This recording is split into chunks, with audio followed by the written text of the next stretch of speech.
Truth Espresso, episode 77.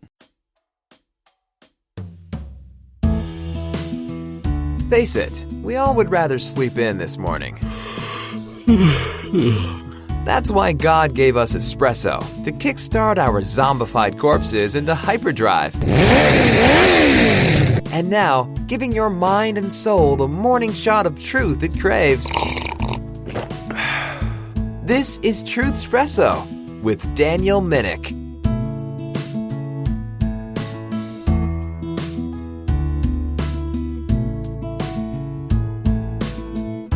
Well, hello and welcome to this episode of Truth Espresso. This is your host of the Truth Espresso podcast, Daniel Minnick. I hope you are having a wonderful day. And if you're just tuning in to this episode, we are in fact discussing some questions and some principles from a story, a fictional short story that the last 3 episodes covered, written by yours truly for this podcast.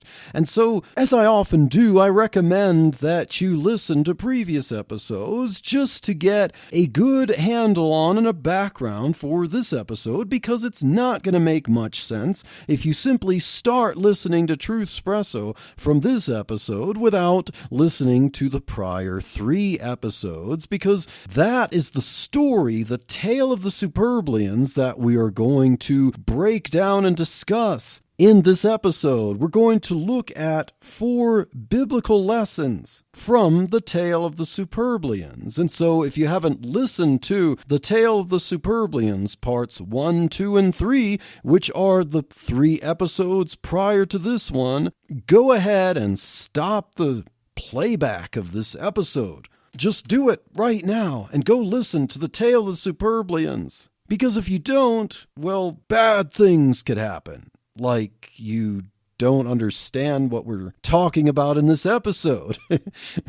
But yeah, seriously, if you're just tuning in, the last 3 episodes, go listen to them, then listen to this one, okay? And now, let's start talking about the tale of the Superblians that we just heard the last 3 episodes. This was a sci-fi story that I wrote to record on Truth Espresso to teach some valuable economic lessons from a free market perspective and also a biblical perspective. So, in summary, our protagonist Jake, who was a ranch hand in rural Kansas in an open field, saw a UFO. He then went to the police station to find out if he was crazy, and yet the one officer, Matt, there told him he wasn't and that there are other sightings, but he thought it was some kind of government craft, testing in the open field. But to his chagrin and to the shock of the whole world, it proved to be the real authentic thing, as Zorg, the head of an alien sample of about a dozen, landed and talked to people near City Hall, presented the case that they wanted to integrate with humanity freely. They didn't want to say, take me to your leader and negotiate some kind of subjugation. No, these aliens were unique against all the fictional stories and movies. These aliens were benevolent, and they presented some really good technology. The example was with sunflower seeds, and the aliens demonstrated a technology that would make the plant grow maturely in a minute's time. And so the implications of that would be that world hunger would end, because it would be very easy to produce enough food with very minimal effort and in very little time to feed the entire world. The humans glibly agreed to let the Superblians live among them and improve their lives together, and in the course of a year, humanity improved by leaps and bounds and actually became freer as totalitarian ideas seemed to wane a little bit by the wayside. But eventually, when part 2 of the story started, Jake had seen an article released in the New York Times by a certain Dr. Paul Drugman, a popular Keynesian economist, warned that we could be headed for some kind of recession because he was alarmed that a lot of people were now able to save a lot of money, and he thought that the savings meant that people would stop spending because there'd be less need to spend, and he kind of spinned off the idea of the early overproduction theorists of the 1920s that overproduction and underconsumption would ultimately lead to unemployment and less demand, which would lead to economic recession, followed by depression and then poverty. And so Drugman played off that idea, thinking that the increased ability of people to save meant that there was less need to spend money, and that spending somehow keeps the economy going, and if that there's less spending because of less need for it, it would ultimately lead to recession, depression, and poverty. And of course, that alarmed a lot of people in the world, thinking that they were living in a dream world and that somehow they needed to listen to this man. And ultimately, his ideas started to take off. It started to cause suspicion toward the Superblians living among the humans. And the Superblians would try to make do. They tried to please the humans, but the humans didn't seem to buy it. Their animosity started to increase. The governments started to tax the Superblians. And then the Superblians decided that it was worth it more to work in minimum wage jobs, seeing that the humans valued minimum wage jobs over the evil 1%ers at the top, which the Superblians naturally, since they're about 10 times smarter and 10 times stronger than the smartest and strongest humans, the humans were kind of having some issues with a lot of the Superblians and their immense wealth and abilities.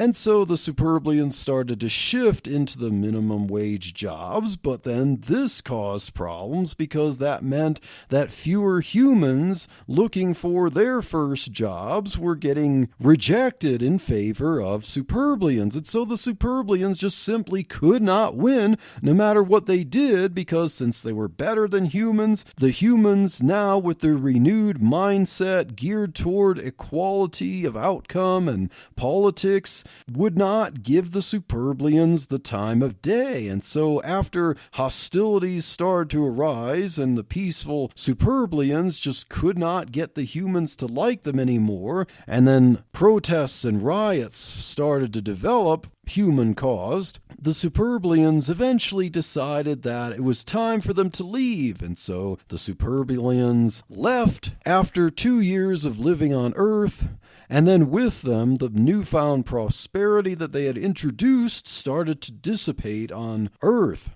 And so a year later after that, so 3 years after the Superblians had landed on Earth, and 1 year after the Superblians left, our protagonist had a friend, Pete, who was kind of caught up in some of the propaganda there. He ended the story by asking Jake, did we just make a huge mistake?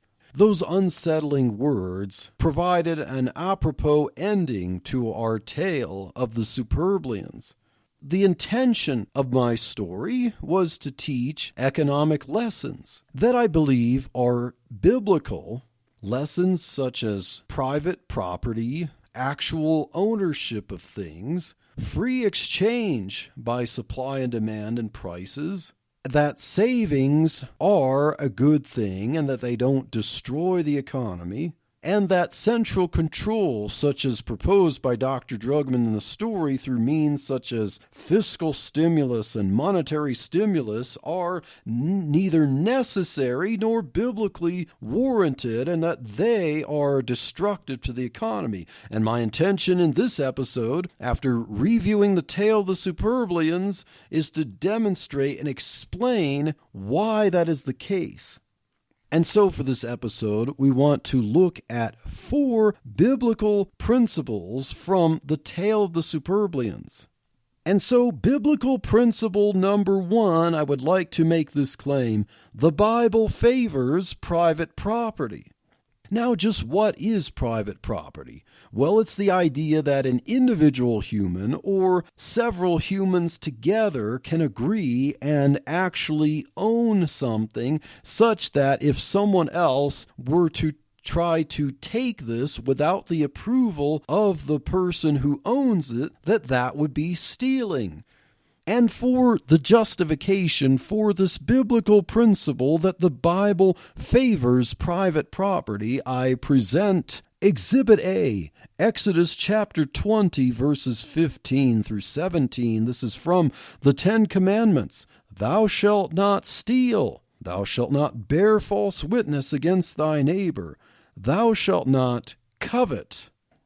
Now, when I talk about private property, I don't believe that it just includes something that you happen to hold in your hand, something that is just on your person, immediately available. Private property doesn't just include the food in your hand that you are currently eating, as some socialists want to claim. It includes things like houses and lands. Yes, people can actually own an area of land, and if they build a house, they should be able to own that house. I believe that the Bible presents that. You don't just own the clothes on your back and the shoes on your feet and the food in your hand. You can actually own things that are separate from your person. Jeremiah chapter 32, verses 6 through 15 shows the will of God in buying a title to a piece of land. So it actually says that the word of the Lord came to Jeremiah to do this, and it didn't just say to go there and claim it. It actually bought it for a market price. And so God favors market prices, God favors supply and demand, and God favors the idea that there's such a thing as title or ownership in land. Is this the only place in the Bible that shows that land can actually be owned by a human being or several human beings, and that this is recognized by God Almighty? Well, if we go to Acts chapter 5, I know that's not the point of this passage. This is the story of Ananias and Sapphira. And Ananias and Sapphira, in attempting to show that they're giving a gift to the church, they sold some land that they owned. And what they did is that they brought part of the price of the land. They kept back some of the money from selling this land, and they gave the rest of the money to the church. And they claimed that what they gave was the actual price of the land. It was the actual money, the total money that they got from selling the land. Now, they kept back some of it, and they gave the rest to the church. And some people get tripped up on this passage. They think that there is some obligation for Ananias and Sapphira to do this. But that's not the problem here. The emphasis was on the fact that they lied about what they gave to the church. When they gave the money to the church, to the apostles' feet, they said that what they gave was the price of the land, but they secretly kept back part of it. So what they did was they lied. That is what is emphasized in this passage, and that is what they are judged for. And so if we read Acts chapter 5 and verse 4, we see the words of the apostle Peter to Ananias. And Peter says, "While it remained, was it not thine own? And after it was sold, was it not in thine own power?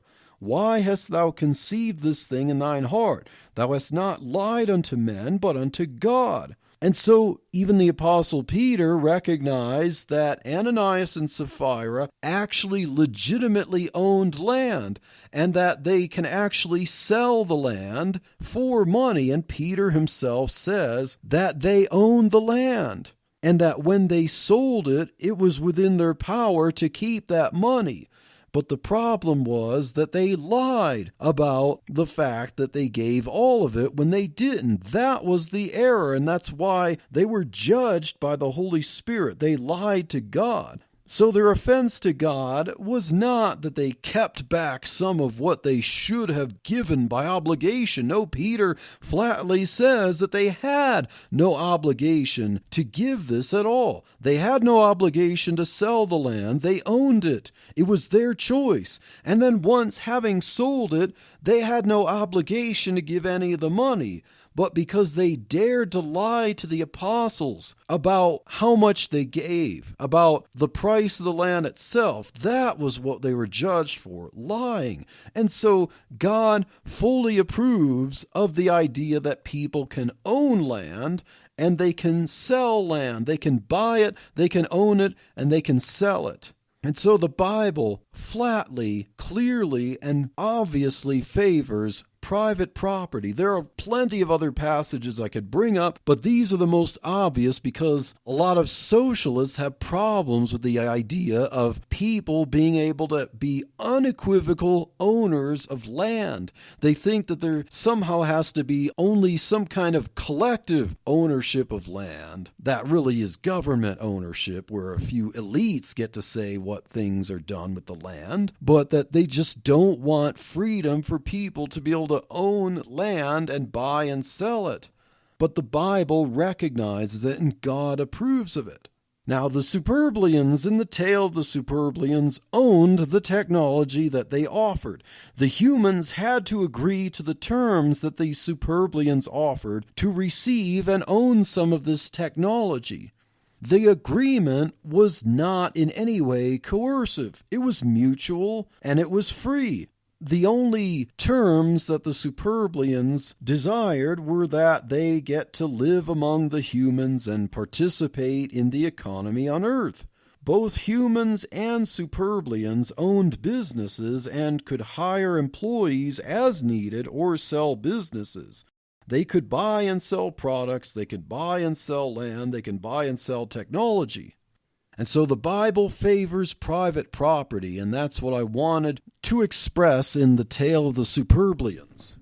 And now let's move on to biblical principle number 2 as we look at examples from the tale of the Superblians. Biblical principle number 2, the Bible favors free exchange. So let's look at Leviticus chapter 25 and verse 14. And it says, "And if thou sell aught unto thy neighbor, or buyest aught of thy neighbor's hands, ye shall not oppress one another." If you have a law of God that says that neither the buyer nor the seller should oppress one another, what do you have? You have only free market exchange. Now, I recognize that this verse shows up in the laws about the year of Jubilee, but it doesn't mean that it's only applicable then. It is a principle to show that even as God had prescribed in the 50th year, the year of Jubilee, where servants are released and debts are released, free market exchanges are still the norm. There is no difference there other than God requiring debts to be freed and servants to be released. Otherwise, the economy is a free market economy.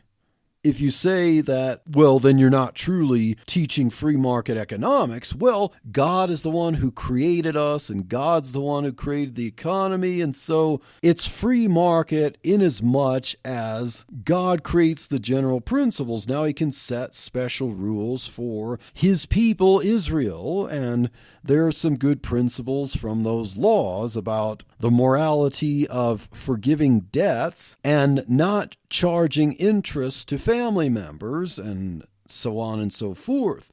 But the point is that other than the special rules that God would make for Israel, and these were not burdensome rules, they were pretty simple and mild compared to the totalitarian governments that we have today.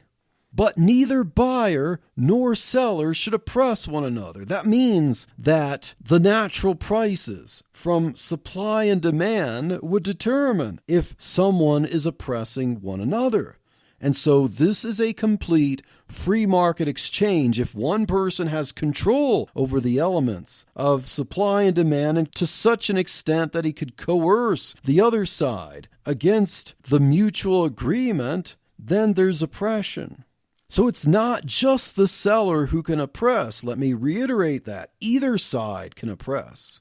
How does one oppress, and where is this coercion? When the transaction is forced without a mutual agreement. Obviously, the laws of supply and demand determine how a transaction can be just.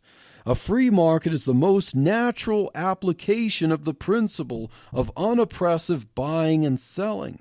And the Superblians in the tale didn't threaten any kind of violence. They didn't believe in central planning or coercion, and that central planning or coercion should drive the price of anything. No, they believed in freedom. Mutual understanding, cooperation, and supply and demand would set prices at any moment for the most efficient way to grow an economy and prosper.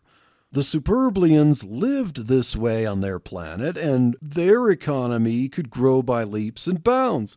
And naturally, when you think about it, when they eliminated world hunger by making food nearly free, that would mean that the prices of food would be next to nothing, as food would be so plentiful on Earth that no one would have to worry about access to food, and our economy could then focus on other things.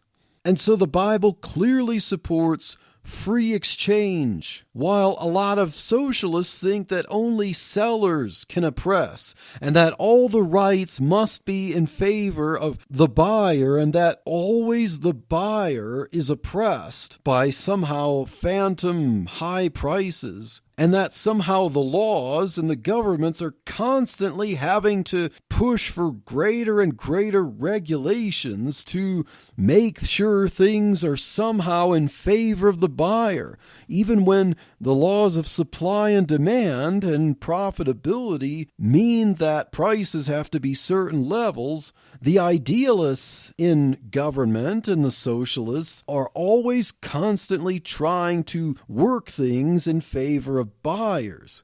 But according to the Bible, the buyer or the seller could oppress one another. And so the free market is the only solution to that, so that no one is oppressed. And now, biblical principle number 3, and this one is very important, and it's a central lesson. In the tale of the Superblians, the Bible favors savings. And now when I say savings, it doesn't matter if it's personal household savings or business savings or some kind of aggregate national savings. Savings are savings, and the Bible favors savings. I mean, you can't simply dispute this.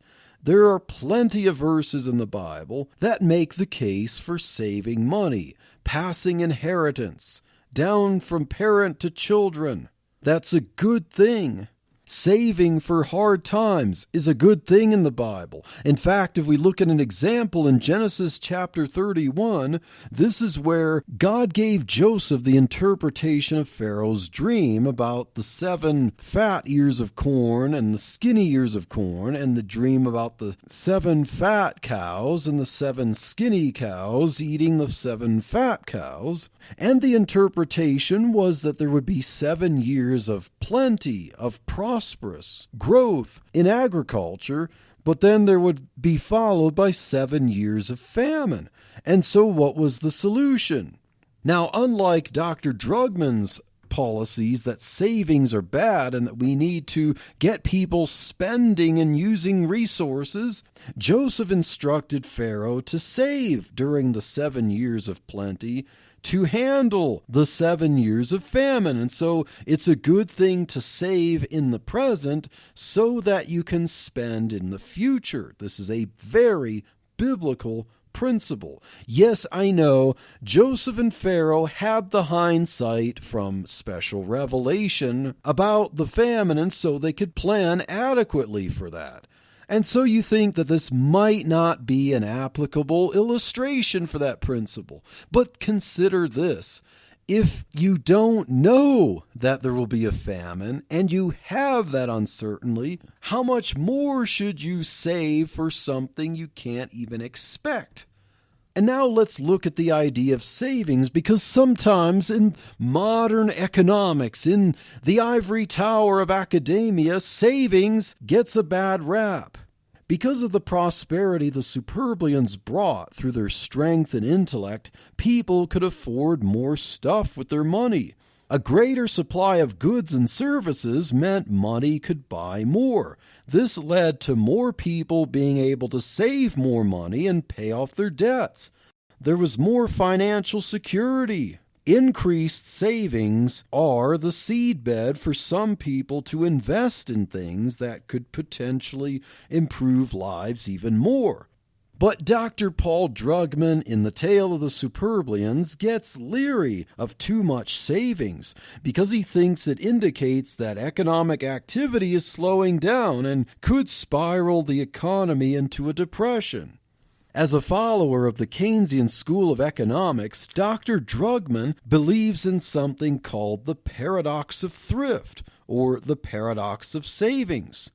He thinks there's a real paradox when people save, such as for a rainy day or because they feel they've overspent and are financially vulnerable. Now, Dr. Tom Words in The Tale of the Superblians did explain the paradox a little bit and solve it somewhat, but I want to focus on that a little bit because it's very important. Even a lot of Christians get caught up in this because when you hear things by economists and from politicians in government talking about the need for stimulus, it usually falls in lockstep with this idea of a paradox of savings. According to this supposed paradox, if you and too many other people start saving more money, you're naturally spending less. Okay, so far, are you following me here? If you start saving more money, you're spending less. No dispute there. But many people's salaries might depend on your spending. If you cut back your spending, people might lose their jobs. And so you and they are now cutting back their spending because all of your finances are now tighter. This leads to more unemployment and more cutting spending and more unemployment and further cutting spending, and you get the idea. The economy is now poorer because you and other people thought you had to cut back. It doesn't matter the excuse, even if you were all under the weight of crushing debt. If you start saving to pay back your debts, the economy would start spiraling down like an airplane in a tailspin. You may think you're doing yourself a favor by saving for your own good. There may be no other obvious alternative. I mean, it's like, duh, I've overspent. But remember, you're not an economist like Dr. Drugman. You don't see the big picture like he does. You may think you're improving yourself by saving, but the economic karma of the chain of effects from all that will ultimately come back to bite you, because all that reduced spending and subsequent unemployment makes the economy poorer. As Dr. Drugman is known to say in his books, your spending is my income, and my spending is your income. If you have never heard of this supposed paradox, it might seem like an open and shut case once you hear it. We might think, wow, I've always thought savings were virtuous, but now it all makes sense. Savings can be a great evil because it harms other people. Before we become casualties to this alleged paradox, we need to think through all the factors. The Bible knows absolutely nothing of this phenomenon. The Bible salutes savings over and over and over again, and it rewards voluntary charity. So, if that's the case and the Bible is true, how do we overcome the supposed paradox? Well, first, we need to recognize why recessions happen in the first place. Likely, when you have some nationwide cutting back, it's because there was some nationwide problem. Well, why would there be some nationwide problem? Why would millions of people do the same wrong thing at the same time in one nation? The only reason that makes sense when you have lots of people with different personalities and tastes and skills and needs doing the same wrong thing is when you have a few people holding the reins of power and pushing the levers in that one direction. Now, let's take the real estate bubble over a decade ago for an example. Why did so many people buy houses and flip them? Why did they all think it was a good investment? And why did they all come up with this idea at the same time, just all of a sudden in that one decade? Not a decade before that or before that. It was just in that one time. Why did that become the conventional wisdom of that time? Maybe because the Federal Reserve slashed interest rates to 1% to encourage more borrowing. Maybe because politicians touted the idea of a home ownership society at the same time. And maybe because Fannie Mae and Freddie Mac, so-called government-sponsored enterprises, would be subsidized by the government to buy risky loans that otherwise would not have been made with purely free market forces. Yes, I am saying that it was indeed a government-induced problem from start to finish, despite what you may have been taught. If you think it was just greed, quote-unquote greed, spontaneously growing, you haven't studied the issue much. You mean greedy Wall Street bankers all of a sudden just got really, really greedy, and they all thought about how to satisfy their newfound greed in the same way, at the same time, just for some reason in that decade and not before? Let's be real here. When you have a Federal Reserve Bank with the power to set the price of borrowing money and a central government that can give tax breaks to buy houses and selectively subsidize certain enterprises to buy loans they otherwise would have no reason to buy, of course that encourages a lot of people to play a housing market like a Las Vegas casino. They think there's a lot to gain and little chance of losing. And you think that's a free market thing? But can such a scheme go on indefinitely? Some people thought, or the analysts in the news would tend to say that it would just taper off at some point. They laughed at people like Peter Schiff who said that a crash was coming. They thought that it would just plateau. Of course not. That makes no sense. Someone has to pay all the invisible costs of this boondoggle. Wealth isn't being created out of thin air when this kind of situation happens. A lot of wealth is being artificially redistributed from other sectors of the economy to real estate. It misallocates resources and encourages a lot of careless debt. Now someone has to pay the mortgages. When the crunch comes and people can no longer flip houses because of that boom, they're left with high mortgages that need things other than fairy dust to pay them back. So what happens? People need to cut back their spending because they're no longer as rich as they thought they were on paper. They need to pay their debts. They need to cut back their lavish activities that they were doing because they thought they were wealthier than they were. This means there will be some job losses and recession. Recession! The question is a recession always a bad thing? We would tend to be taught that a lot in polite society and in the media, right? That recession is a boogeyman and that it's always a bad thing. But is recession always a bad thing? We really need to think about it.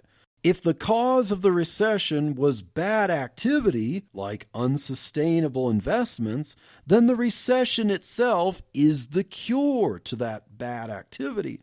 It may be painful, no doubt. I'm not saying that there's some way to have a recession where no one is suffering. But, sometimes a cure or a treatment carries some suffering, carries some pain as you recover from the bad activity. Some people during a recession may need to find a new line of work where things make sense, but that's the unavoidable solution. Now, from the tale of the Superblians, think about the candy bar example that Dr. Tom Words talked about. The store could suffer some lost revenue if you stop buying all those unhealthy candy bars.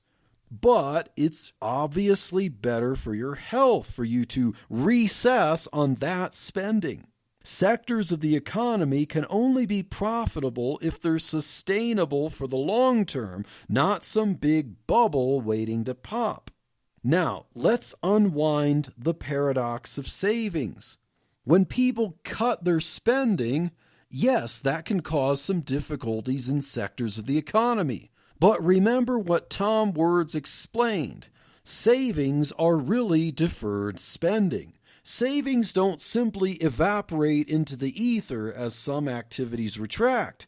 Yes, some people can experience pain temporarily, but it's the same kind of pain that a medical treatment would do to cure a serious underlying condition. When savings are rebuilt, they become capital for better investments later. After all, we simply can't just eat money. We need the things that money can buy, like food and clothing and shelter. And so as people pull back their spending habits and rebuild their savings, eventually the market will start to clear. Things will level off and then more spending activity will pick up. But if the government gets out of the way and stops trying to inflate bubbles, the spending would be sustainable on things that would make sense. And so the economy would then recover after a recession, it would level off, and healthier spending will start happening. Now, Jean-Baptiste Say was another French economist in the 19th century who argued for the free market. 19th century French economists. I wish there were more French economists like these. According to what is called Say's law, or the law of the market that is often attributed to Jean-Baptiste Say, the supply of products creates its own demand. Now, what he meant by that doesn't necessarily mean that supply necessarily creates demand. It just means that the source of demand itself can only be supply. Naturally, demand will be present when things are available. You can't demand an iPod unless an iPod is actually there. And Say's law recognizes that the market really has to do with the goods and services, not money itself. Money itself is really a medium of exchange between various goods and services. And some things might be deferred until later, but the whole idea is that people need or want goods and services. And so when they stop spending, they're not starving themselves. They're not saying, I hereby exit the economy because I overspent. No, there's a correction, as it's called. A recession is actually a correction. The goods and services themselves are really what we want, and money is simply a tool that goes in between buying and selling. And therefore, when something like a recession takes place, as I've said before, when the government creates a bubble that bursts, it's not as if goods and services simply vanish.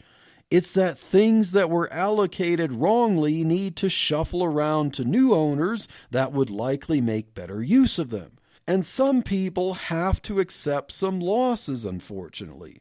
Some people have to rebuild their savings eventually to restart healthier activities. But today's need to save is tomorrow's ability to spend or invest. But trying to spend tomorrow's resources today only leads to poverty. And those whose livelihoods depend on unsustainable spending are living on borrowed time. Think about this. We all need to spend money on something. We will spend money. The downward spiral of a recession is only temporary until savings replenish. Then, as things rebalance to make more long-term sense, people can spend and invest in things that are sustainable. So this is how we overcome the paradox of savings. According to Keynesian economists and people like Dr. Paul Drugman in The Tale of the Superblians, recession is its own thing, and it will keep getting worse and worse until it can be corrected by some kind of public policy. But the Bible and free market economists recognize that a recession itself is a correction to something that is unnaturally caused by the government, and an asset class boom will inevitably bust, and the bust is the cure to get things back to sustainable levels, to get them back to normal. And so savings is not a problem. Savings is for a rainy day. Savings is to build up capital stock for investments, and savings can also be to correct your situation if you've overspent and pay off your debts, and eventually over time things will start to correct and everyone will be better off. This is the simple wisdom we find from the Bible. Prosperity depends on savings. Savings come before spending. Let's look at Proverbs 21:20. There is treasure to be desired, and oil in the dwelling of the wise, but a foolish man spendeth it up. Contrary to the simplistic idea of Keynesian economics that it's just spending that drives growth, it matters what the spending is. It matters if the spending actually produces things or just consumes things. And you need to save before you spend. Proverbs 13:22, a good man leaveth an inheritance to his children's children, and the wealth of the sinner is laid up for the just. But Drugman in the story would tend to think that an inheritance is a bad thing because it's potential spending that's withheld. The Bible can't possibly endorse Dr. Paul Drugman's ideas about aggregate demand and too much savings leading to depressions and poverty in society. On the contrary, savings are always ultimately the solution, and savings must precede spending. And now, I know that was a little bit long-winded to talk about some modern economic paradigms to illustrate the biblical concept that the Bible does indeed favor savings against the conventional wisdom of this world. But now I move on to the final biblical principle derived from the story of the tale of the Superblians. Principle number 4, the Bible does not favor fiscal stimulus or monetary stimulus. So the idea of fiscal stimulus or monetary stimulus assumes that a government ultimately controls the economy, whether directly or indirectly. As we have seen earlier, the Bible clearly supports private property. There are strong words and strong laws against stealing. The fact that a law against stealing is in the Ten Commandments itself shows that God respects true, unadulterated ownership. And stealing, lying, and murdering often go hand in hand. So 3 of those 10 commandments, and I dare say that often all the 10 commandments go in hand. But let's look at some examples from the Bible. Leviticus 19:11 says, "Ye shall not steal, neither deal falsely, neither lie one to another." So there you have stealing and lying mentioned together.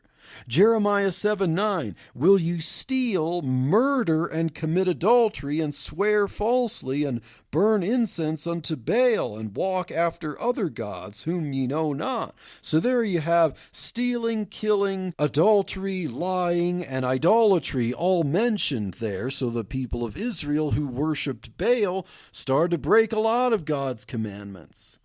John 10:10, Jesus said, "The thief cometh not, but for to steal and to kill and to destroy. I am come that they might have life and that they might have it more abundantly." So Jesus ties together thieves, stealing, killing, and destroying. So usually, if you have a propensity to steal, you might have a propensity to lie about it, and you might have a propensity to kill to keep your theft intact. And I'm going to explain why I think that things like fiscal stimulus and monetary stimulus are in effect veiled theft. Dr. Drugman mentioned fiscal stimulus and monetary stimulus a few times in the tale of the Superblians as a solution to the horrors of savings. So let's talk first of all about fiscal stimulus.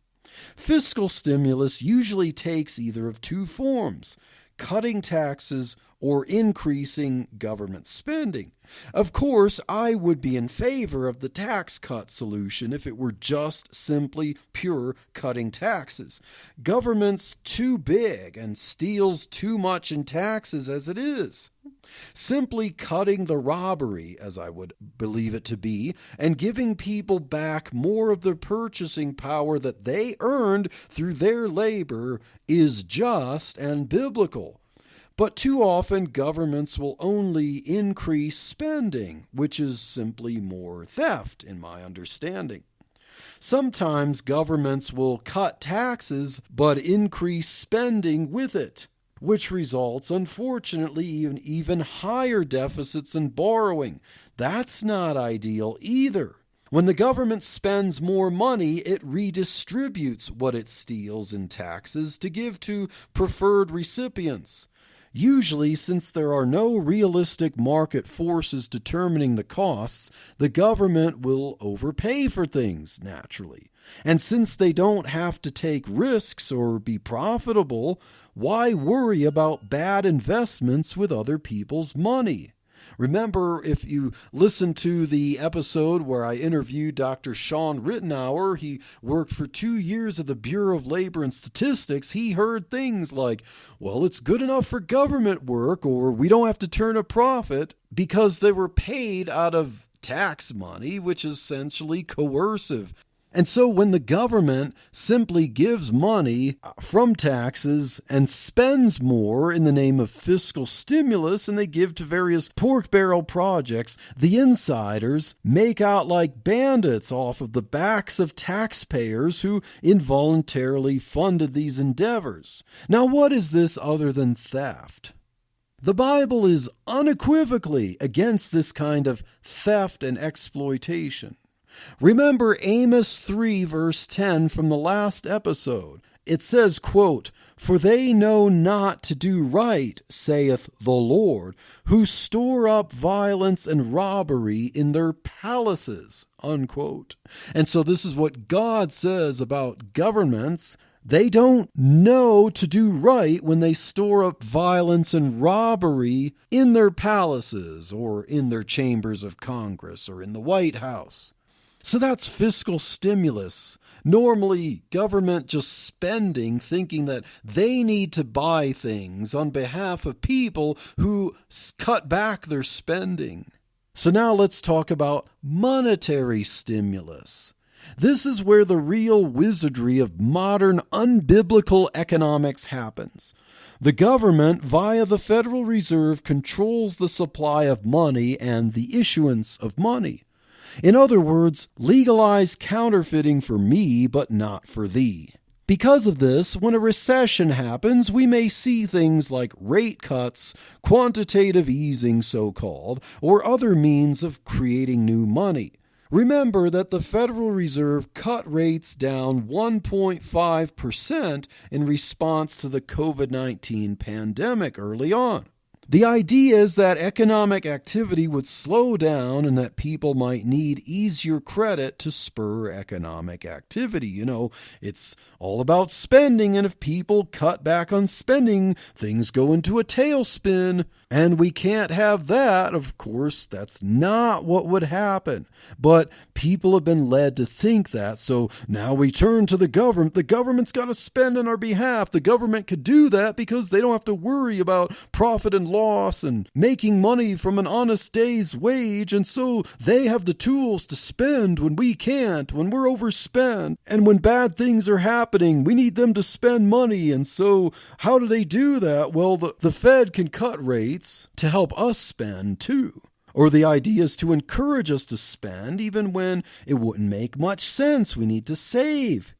And now a similar thing happened with the Fed cutting rates, if you remember back after 9/11, the September 11th attacks, when the Fed cut rates down to 1%.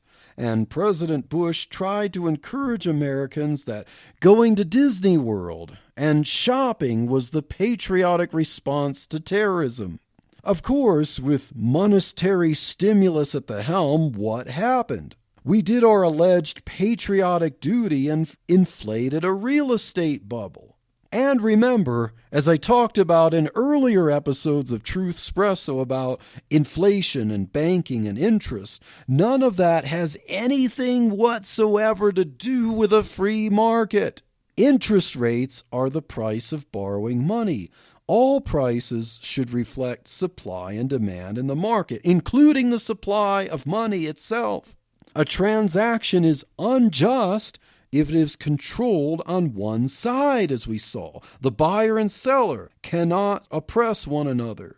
A central bank that can artificially command interest rates violates the law of God, plain and simple. There is no provision in the Bible for anything resembling a central bank who has control over the supply of money and interest rates, period. This situation lies about the value of money and the supply of money, and it steals purchasing power from honest labor to give wealth to frivolous spending and investment. Since money is half of every transaction, think about it. This arrangement is purely destructive and totalitarian and unbiblical.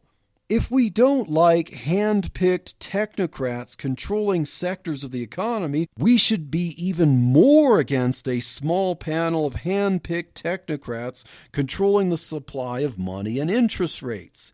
Now think about it. If you think an agriculture czar or a car czar or a technology czar would be bad for an economy, well, then how much worse is a money czar who can counterfeit on demand, embezzle, and steal the fruits of your labor? Remember, the only thing that gives dollars value is that they are backed by the blood, sweat, and tears you put in with your labor to create goods and services.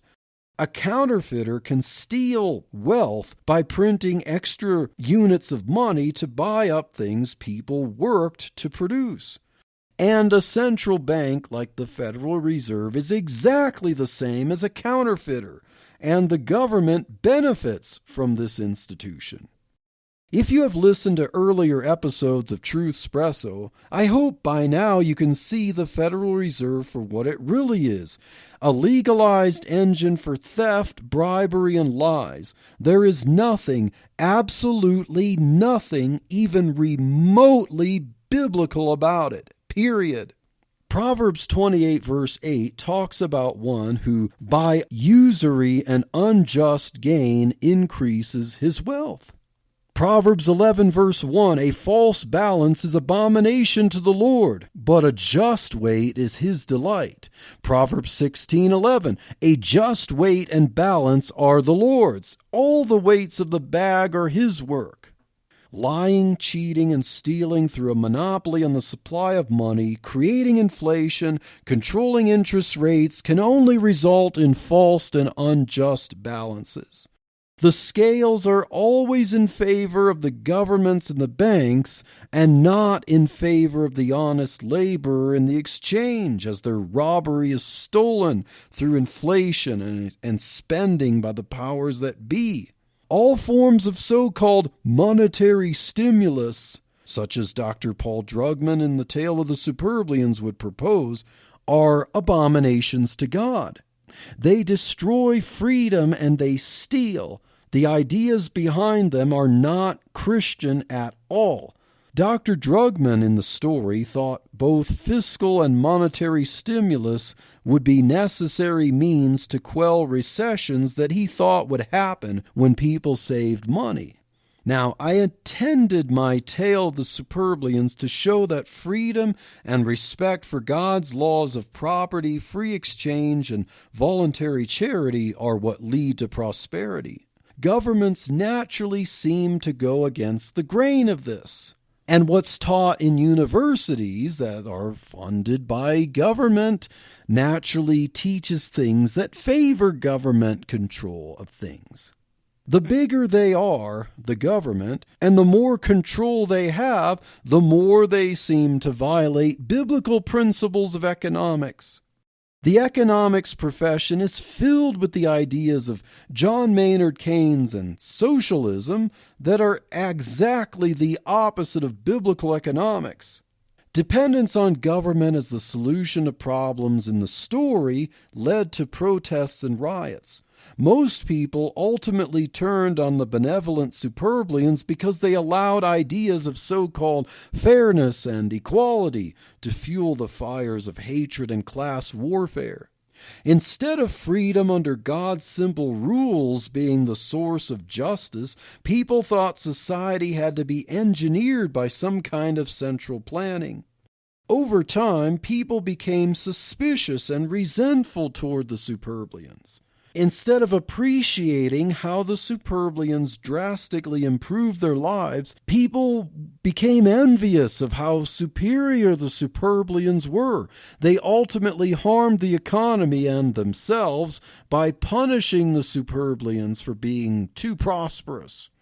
It didn't matter as much that world hunger had ended. What mattered was that Superblians and some humans were much wealthier than others. They broke the 10th commandment, thou shalt not covet. This led to believing a lie and breaking the 9th commandment. They also broke the 8th commandment of stealing. They justified this by promoting engineered equality as if that were justice. Striving against the Superblians and exploiting them ultimately led to the Superblians leaving Earth. For a while, people seemed to be happy. Good riddance! After seeing bankruptcies and declining living standards for all, Jake's friend Pete finally had the sneaking suspicion that he may have shot the goose that laid the golden egg. And so, those are 4 biblical principles that I have gleaned through the story, The Tale of the Superblians. And if you haven't listened to them, once again, I encourage you to listen to parts 1 through 3. The Tale of the Superblians. And the 4 biblical principles are that the Bible favors private property. The Bible favors free exchange. The Bible favors savings. And finally, the Bible does not favor fiscal or monetary stimulus. And so this concludes, for the time being, a series of episodes discussing economics topics. And so if you like theology, doctrine, study of God, and other things that are not related to economics, then stay tuned for more episodes of Truth Espresso, as I'm planning to start my focus more on episodes that have to do with theology, the doctrine of God. I'm going to do a series on Jehovah's Witnesses, and we might have some guests to look forward to discuss various topics that are not necessarily related to economics, so stay tuned.